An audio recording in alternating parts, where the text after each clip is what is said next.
मानिसहरू यो आशा गर्छन् कि भाग्य आउँछ र एक चाँदीको थालीमा पस्केर अथवा एक सुनको थालमा पस्केर सबै कुरा दिन्छ भन्ने कुरा आशा गरिरहेको हुन्छ, जुन कुरा प्रयास बिना नै दिन्छ अथवा प्रयास बिना नै हुन्छ।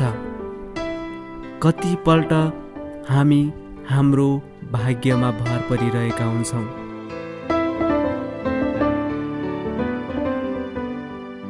यदि भाग्यमा नै विश्वास गरेर बस्ने हो भने हामीलाई झन झन गरिबतिर डोर्याइरहेको हुन्छ।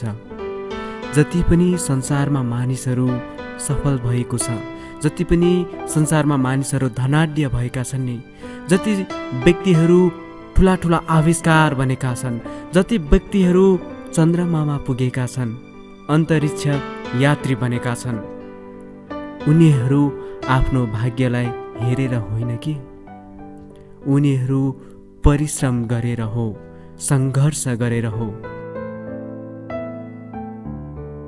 हामी यो भएन त्यो भएन भनेर कतिपल्ट हामी आफ्नो भाग्यलाई दोष दिन्छौँ।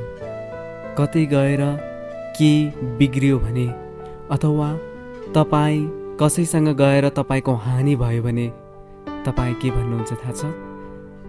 मेरो भाग्यको कारण। तपाईँले मात्र होइन, अरूले पनि यही भन्छन्, ए उसको त भाग्य खोटो रहेछ। गलत गलत, यो एउटा दोष लगाउने उपाय मात्र हो।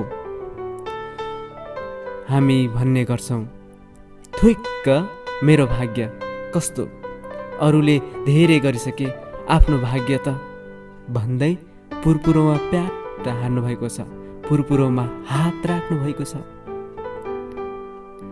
किन थाहा छ?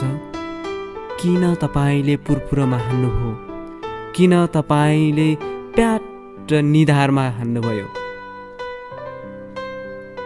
तपाईँले त्यसरी रिस नपोख्नुहोस्।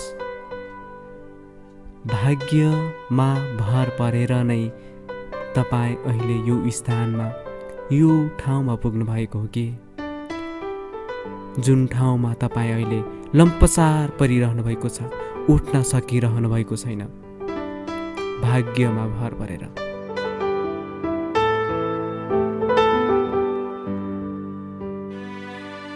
क्याम्ब्रिज शब्दकोशका अनुसार भाग्य भनेको एउटा अदृश्य शक्ति हो जसले एउटा व्यक्तिलाई असल कुराहरू प्रदान गर्छ, जुन कुरा मानिसको मेहनत र परिश्रमबाट हासिल गर्न सकिन्न।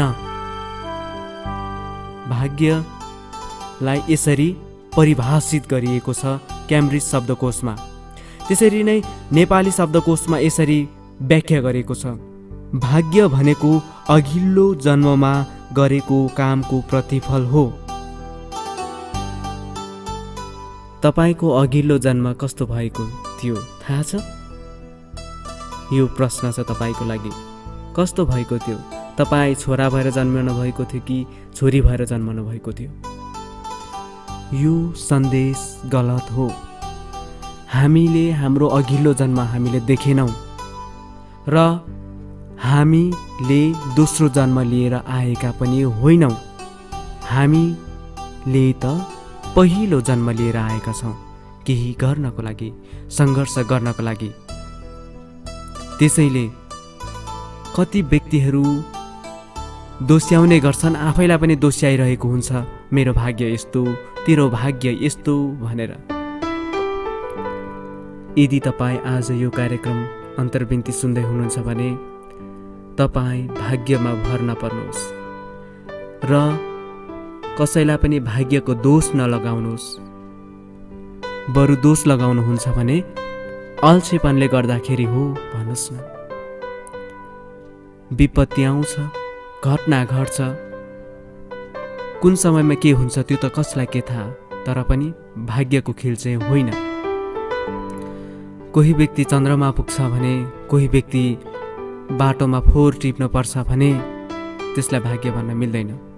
त्यो परिश्रम हो, सङ्घर्ष हो। त्यसैले हामी यो आशा नगरौँ कि भाग्य आउँछ र चाँदीको थाल अथवा सुनकै थाल किन नहोस्, त्यही थालमा खाना पस्केर त सबै कुरा पस्केर दिन्छ भन्ने आशा नराखौँ। हामी परिश्रम गर्नतिर लागौँ। बाइबलले यही सिकाउँछ। त्यसैले तपाईँ अनि हामी किन भाग्यमा भर परिरहन्छौँ त? यो साँझ आज म तपाईँलाई यही भन्न चाहन्छु, तपाईँ भाग्यमा भर नपर्नुहोस्, बरु सक्नुहुन्छ भने सृष्टिकर्ता परमेश्वरसँग भर पर्नुहोस्, जोसँग अथाह कुरा छ, अदृश्यका धेरै शक्तिका कुराहरू छन्। तपाईँ घुँडा टेकेर तपाईँका सबै कुराहरू उहाँलाई पोख्नुहोस्, अन्तर बिन्ती गर्नुहोस्। प्रार्थनामा तपाईँलाई के भएको छ त्यो भन्नुहोस्। तपाईँ आफ्नो भाग्यलाई दोष नदिनुहोस्, तपाईँको के बिग्रेको छ त्यो पनि उहाँलाई भन्नुहोस्। यीशु ख्रीष्टको नाउँमा तपाईँको प्रार्थनाको सुनवाई हुनेछ। यही भन्दै कार्यक्रम अन्तर्विन्तीबाट म सुनिल राज लामा बिदा हुन्छु। हवस् त, जय मसीह।